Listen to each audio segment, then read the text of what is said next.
Warren Buffett is worth over $140 billion today. Here's what almost nobody talks about. 90% of that wealth was built after he turned 55. Not before. After. He didn't discover some secret hedge fund strategy at 65. He didn't pivot to crypto. He didn't chase the next hot sector. He kept doing the same boring thing he'd been doing since he was a teenager, buying pieces of great businesses that paid him to hold them. The reason that number shocks people is that we've been trained to think of 55 as a finishing line, the point where you stop building and start hoping the bucket is full enough. Buffett proved something different. 55 is not the end of your compounding story. For most people, it's actually the most powerful chapter if you stop chasing growth and start building income. This video is about exactly that. A simple 3-step income plan for investing in stocks after 55. No options trading. No speculative bets. No complicated structures. Just the income-first framework that turns a stock portfolio into something that actually pays you every single month for the rest of your life. Let's get into it. Here's the trap most investors fall into after 55. They've spent 3 decades being told one thing: grow the number, contribute, accumulate. Watch the balance go up. The entire financial industry is designed around that single instruction. And then you hit 55 and suddenly the goal changes completely. You don't need the number to grow anymore. You need it to feed you. That's a fundamentally different job. And a portfolio built purely for growth is not automatically a portfolio built for income. Here's what that looks like in practice. You have $600,000 in index funds. The market drops 28% in year 2 of your retirement, which is historically normal. Your balance falls to $432,000. You still need to withdraw $3,000 a month to pay your bills. So you sell shares. At the bottom, those shares are gone permanently. They are not in your portfolio for the recovery.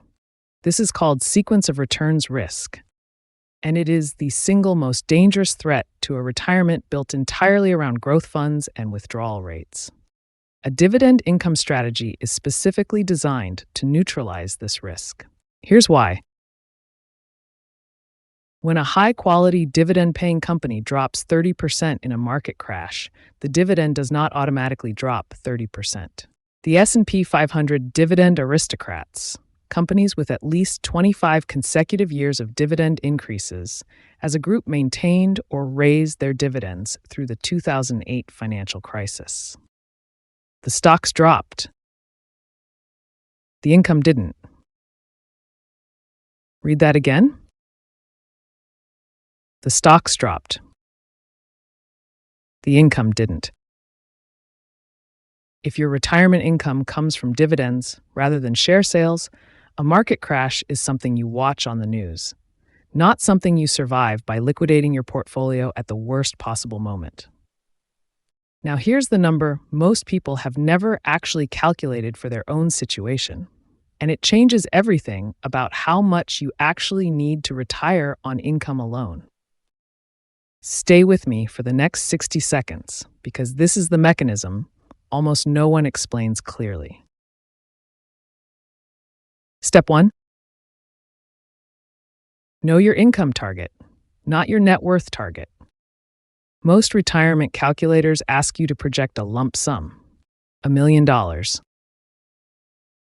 million,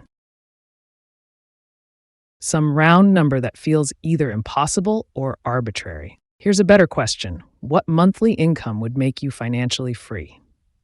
Not what you earn now, what you actually need. Map your real retirement expenses. Remove what disappears: the commute, the work lunches, the second car, the professional wardrobe. Add what appears: healthcare costs before Medicare, any lifestyle spending that increases with free time. That number, multiplied by 12, is your annual income target. That's what your portfolio needs to produce, not what the portfolio needs to be. Step 2. Build the right kind of dividend portfolio. Quality dividend payers, not the 10 and 12% yielders that look spectacular until the company cuts the dividend and the stock collapses, typically yield between 2.5% and 4%. The Dividend Aristocrats have historically landed in that range. Let's use 3.5% as a working number. To generate $42,000 per year at 3.5%, you need a $1.2 million portfolio. To generate $35,000 per year at 3.5%, you need $1 million. If you're not there yet, the math still works in your favor because the Dividend Aristocrats have historically raised their payouts at 5 to 8% per year. Inflation averages around 3%. That means your income grows faster than your cost of living automatically every single year without you doing anything. Your $35,000 income in year 1 becomes roughly $37,500 in year 2, $40,000 in year 3. The pipe expands on its own. For most investors after 55 who don't want to research individual balance sheets, and I'll be direct with you, picking individual dividend stocks that sustain payments for 20 years requires serious credit analysis, not a weekend with a stock screener. Dividend ETFs do this job extremely well at minimal cost. Vanguard Dividend Appreciation, Schwab US Dividend Equity, iShares Select Dividend. Diversified, cheap to own, and they pay you on a regular schedule. Your yield will be in the 2 to 2.5% range, which means you need a somewhat larger portfolio. But the durability is real, and the management cost is essentially zero. Step 3. Stack the tax advantage. Here's the specific mechanism almost nobody explains with actual numbers. And if you're in the 55 to 65 window, this alone could be worth more than anything else in this video. Long-term capital gains, meaning gains on investments held more than 1 year, are taxed at 0% for single filers with taxable income below $47,025 in 2026. Married filing jointly, the threshold is $94,150. 0. Federal tax. If you structure your retirement income so that you are drawing qualified dividends from a taxable brokerage alongside strategic Roth distributions, and you time your Social Security start date to manage your overall income level, you can generate $50,000, $60,000, even $70,000 per year and pay close to nothing in federal income tax. That is not a loophole. It is the standard U.S. tax code. It is sitting there right now, available to every American who knows it exists and plans around it. What does that mean in real money?